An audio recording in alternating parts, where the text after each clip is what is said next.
Ano nangyari? Paano pumalpak? Napaghandaan yata kami, boss.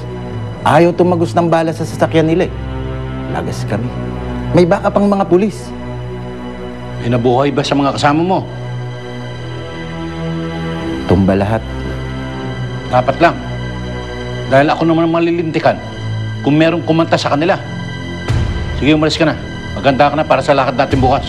Opo, boss. Oh, Han. Ano daw? Good news ba? Anong good news? Naisahan na naman ako ng hype na Ramon na yan. Ano? Imbis yung mag-asawa ang paglamayan, ang mga tauhan ko ngayong pagpipiestahan sa morgue. Ibig sabihin ba mas makapangyarihan pa yung Ramon Siso na yan kaysa sa atin? Ngayon lang yan. Pag nabenta ko na lahat ng mga koleksyon ko, babalikan ko sila.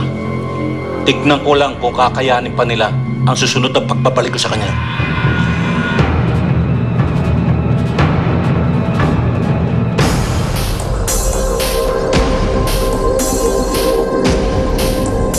Paano mo nalaman na sila si Gismundo may gawa nito?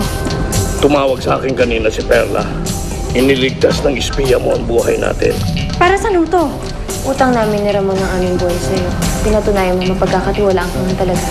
May nahuli doon sa isa sa mga umampo sa ating kagabi. Si Gismundo Zaragoza, arestado ka sa salang attempted murder.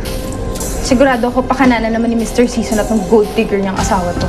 Paano kung sinubukan talaga sila ipapatay ng papa? Zaragoza, nagdalaw ka.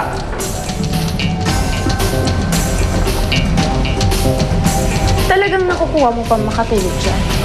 Mukhang kulang pang regalo sa'yo ni Ramon. Eden? Ako nga, wala lang.